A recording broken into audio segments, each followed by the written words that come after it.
What's up, everyone? All right, well, I guess today is a double recap kind of day. I wasn't expecting ATNF to keep squeezing, but man, this thing ended up going up over 280% on the day. And guess what? I broke the ice, I took a few trades, and I'm locking up a green day. Now, trading later in the day carries more risk for me. It's the time of day where I don't have quite as high of accuracy.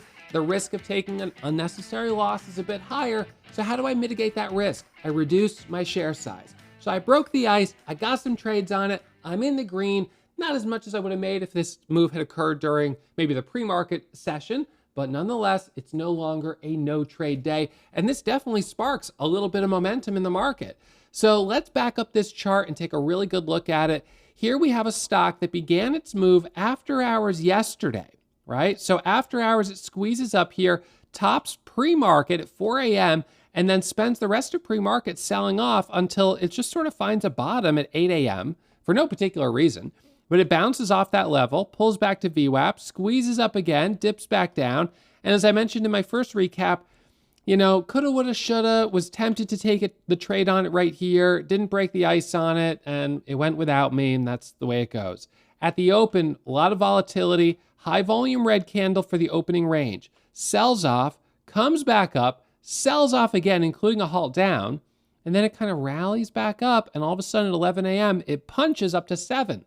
It pulls back, it starts to pop a little higher, pulls back, and it goes up to 750 and up to 8. It pulls back, ABCD pattern up to 950, strong drop, rally back up, another drop, back up, squeezing right here, and then gets halted right here at $11.25. Let's now jump on to the 10-second chart. All right, so I'm going to jump on the 10-second chart. Now, you'll notice I've got Bollinger Bands on here, which is a little bit rare, but trading in the afternoon, I wanted to be thinking about the position of the stock relative to the last few minutes and thoughtful that buying pullbacks is generally going to be a better way to approach this. However, it halted up right here at 11.25. It then opens low, and I bought right down here for the dip, and the rip all the way into a second halt right there. I sold 80% of my profit going into the halt, held a small position on resumption. It dips and rips again. I took the rest off the table. It then pulls back, comes back up. I tried to buy right here for the break of this level. I did not get filled. It ended up going all the way up to just under 13, but it couldn't break that level to a new high. So total profit, $4,323.69. It's not a crazy big green day, but it is a green day. It breaks the no trade streak, which as it turns out was only a 1-day streak, fortunately. So I did end up getting a trade today, which is nice. And although, it doesn't put much of a dent into my very optimistic $1 million goal for the month of August, it's like I said, I'm making progress. That's what counts. And when the market does pick back up, I have no doubt that I'll be able to do really well. It's just that this last week has been quite slow. So I kind of lost a week, but now getting back into the groove here with a couple nice trades on ATNF. So as we sit right now, there's definitely going to be a question of whether or not this will be in play for tomorrow. If it is, the challenge will be that it's more expensive. It's going to be up around, $12, $13, maybe $14 a share if it keeps going higher. So probably best bet will be to look for a different stock for tomorrow, but ATNF leading gainer right now, relative volume is now 56, 220 million shares of volume, which is fantastic.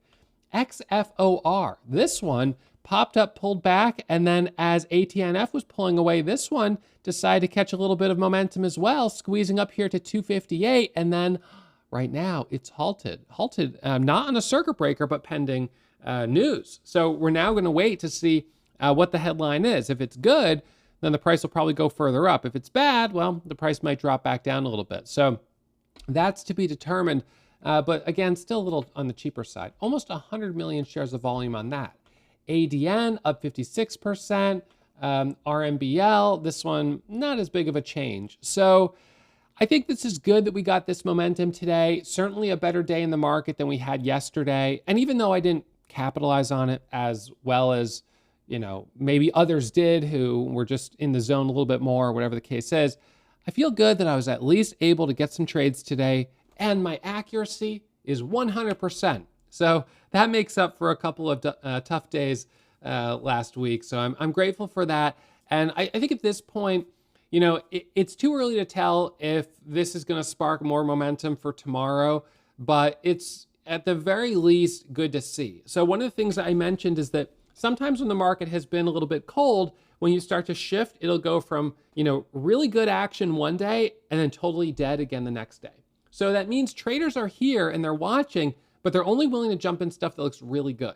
And so if there's nothing that looks good, it'll be crickets. But if there's something that looks good, boom, 200 million shares of volume, it goes up 280%, etc. So I would love to see another move like this tomorrow. Obviously, really the action was very quiet pre-market, and this squeezed after the open, that kind of slow squeeze.